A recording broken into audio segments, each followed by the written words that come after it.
مجھے پڑھتے ہیں یہاں لوگ بہت، میری تحریر ہے صرف تیرے لیے، ملے خوشیاں سدا یوں ہی تجھے، تیرے دکھ ہوں سارے میرے لیے۔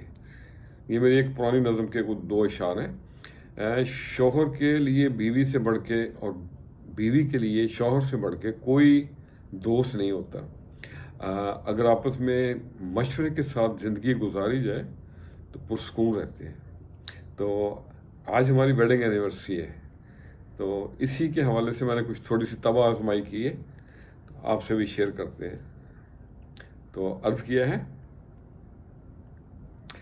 حسرت نہ رہے کوئی من میں تیرے باقی، حسرت نہ رہے کوئی من میں تیرے باقی، اے میری ہمدم میرے ایمان کی ساتھی، سنبھالا تو نے سب کو بڑے مان کے ساتھ، سنبھالا تو نے من کو بڑے مان کے ساتھ،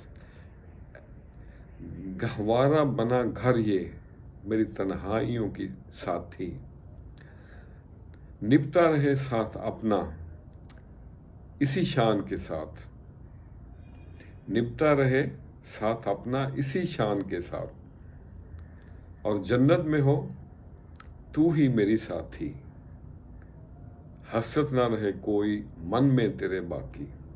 اور اگلا شعر ہے،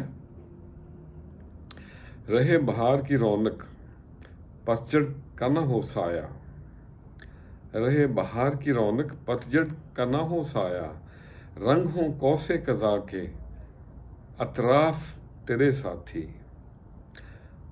اور اندھیرا بھی لگے اجالا من میں سکون آئے، اندھیرا بھی لگے اجالا من میں سکون آئے، ہر سفر لگے آساں ساتھ تیرا ہو ساتھی۔ اور مقترض ہے، مداوا ہے دکھوں کا مرہم ہے زخموں کی، بے چین سی دنیا میں نیاز چین میری ساتھی، حسرت نہ رہے کوئی من میں تیرے باقی، اے میری ہمدم میری ایمان کی ساتھی۔ تو آج کے لیے اتنا ہی۔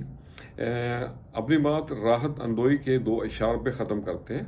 اسی بارے میں کہتے ہیں، مجھے خاموش رہنے کا اشارہ کر دیا ہوتا، نہیں سمجھا تھا جب میں دوبارہ کر دیا ہوتا، تمہیں تو علم ہے بیگم میں تابع دار شوہر ہوں، ذرا سا حکم ہی کچھ کرارا کر دیا ہوتا۔ خوش رہیں اور سب کے ساتھ آسانیوں کا سبب بنے۔ السلام علیکم۔